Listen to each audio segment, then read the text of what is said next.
We've made it to the middle of June. We're 1 week away from the summer solstice. That is the target, to make sure they don't swarm before the solstice.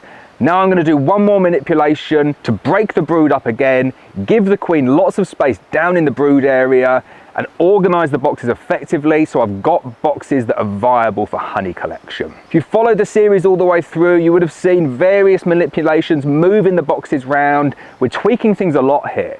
Always need to think one step ahead.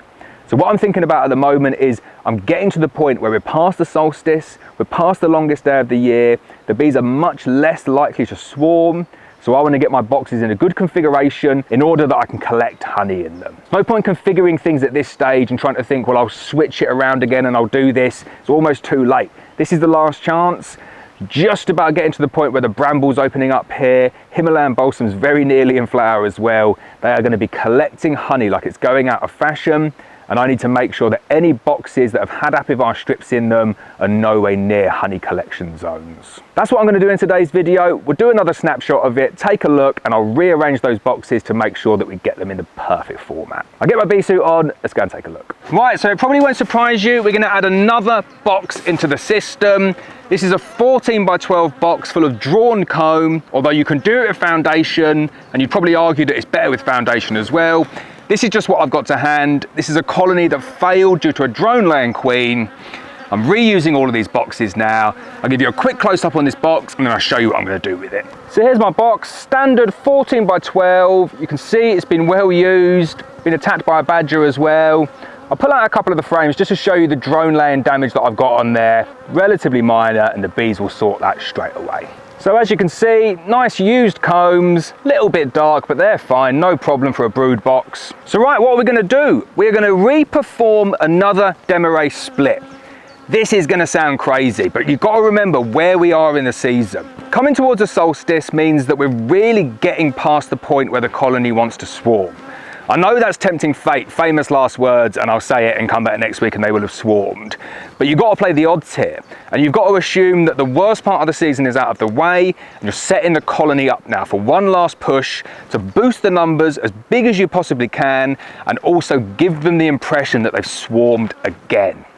So we're going to rerun the Demarest. It's exactly the same thing, but we're going to rerun it in a slightly different way, slightly different configuration, in order to give us the best possible chance of getting the bees to put the honey where we want them to put the honey. So at the moment we've got 3 brood boxes, a national deep, and a 14 by 12. I'm going to take all 3 of those boxes and I'm going to lift them to the top. I'm going to put the 14 by 12 box, that newest box that we put in there, at the very, very top of the stack. I'm then going to take the queen on a single frame of 14 by 12 brood and replace the brood box with this new brood box here and put the queen excluder above it. We are effectively going to end up with a very, very big stack of bees on a single 14 by 12 brood box, this new brood box that I've got on the floor.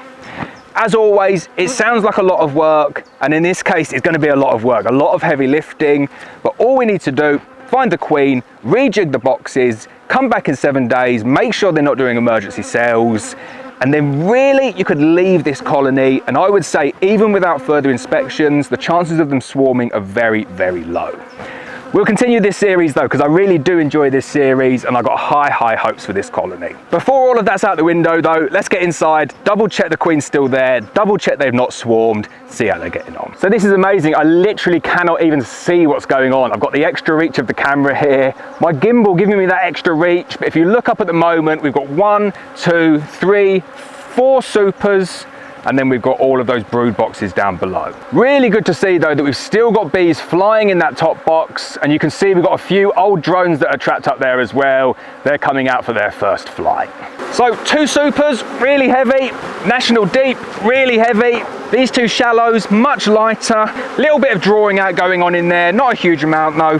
And then we're down to the brood nest. So I'm going to open it up, pull out some frames, do my weekly inspection, find that queen, and then we'll rejig things. So first thing I found, first frame, I found some eggs. Always nice to see eggs, gives me a nice warm fuzzy feeling inside, in that I'm probably not going to find swarm cells.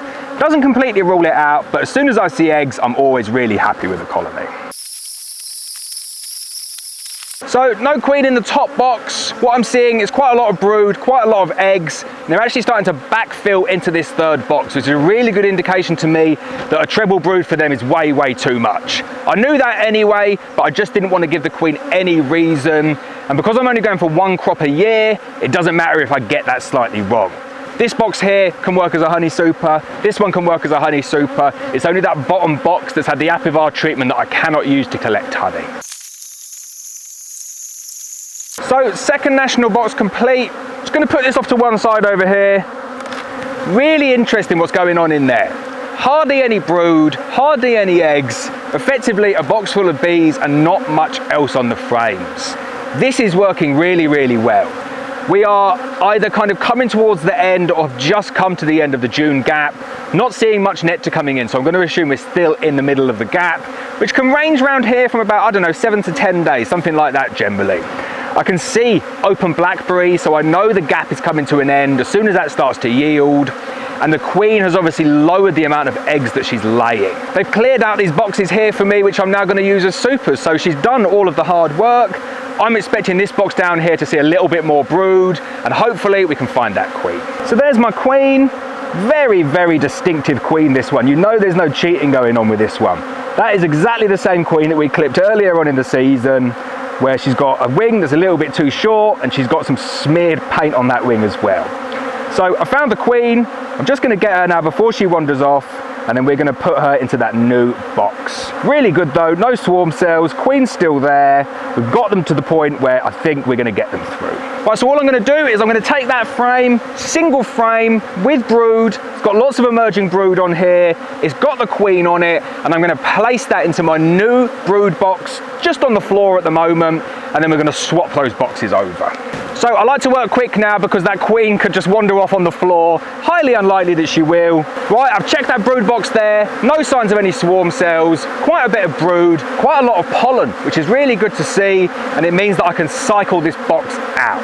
Show you how to do that now. Right, so first thing we're going to do is we're going to remove all the boxes. So we're back down now to a single floor, and all the bees are thinking, where has my beehive gone? Then what I'm going to do is I'm going to put that new 14 by 12 brood box on there with a single frame of brood that I've pinched from the upper boxes and the queen, and that is my demo array complete in terms of my new brood area.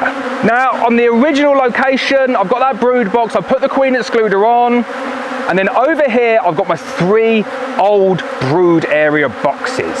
So the original 14 by 12 and then the 2 national deeps.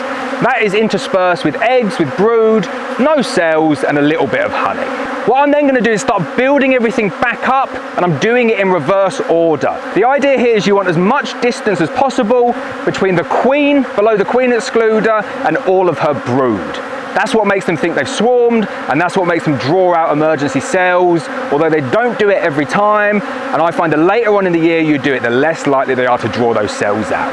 Don't know why, that tends to work though. So then I'm stacking everything up, and I'm stacking it up in reverse order of the amount of honey.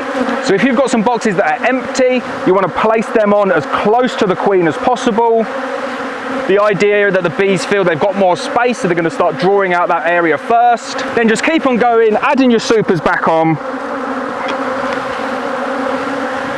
until you get to a point where you've got all of your supers back on and a new brood box.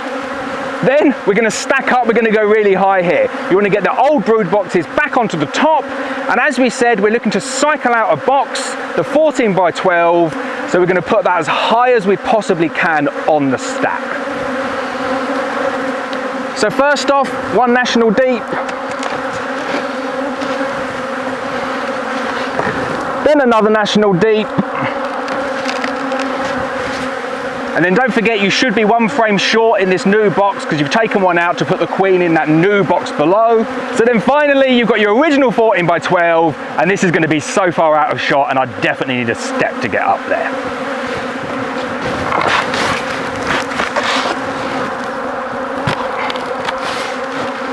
So I'm standing here now, I'm 6'2"-ish, and I got my hand and I can't actually touch the top of the box. I've not even got the lid on yet, so I'm going to go up my step again, get that lid on, and then I'll show you just how tall it is. Right, so starting from the bottom, what have we got now? We've got one new 14 by 12 brood box, drawn comb, one frame of the original brood box with emerging brood and the queen. Then we've got a queen excluder. Then we've got two shallows in a row, they're just honey supers, and then we've got one national deep and another super that we use for storage. I've then got my 3 brood boxes that were down at the bottom all the way at the top, and as you can see, that is a very, very high stack. Right, so my straps are nowhere near big enough to get around this stack now. I'm going to stick a rock on the top, not due to be too windy, so I think this should be okay. Fingers crossed it doesn't fall down. I think though this is going to work really, really well. So there we go, that's the episode complete. That's the final proper manipulation we're going to do on this colony. We're definitely going to take away at least one of those boxes, and then we're just going to run this colony as a single brood box and do weekly inspections. Hopefully we're past the worst of it now. I'll continue to do regular updates on this one though, see if we can keep that colony there and try and prevent this colony swarming at all costs.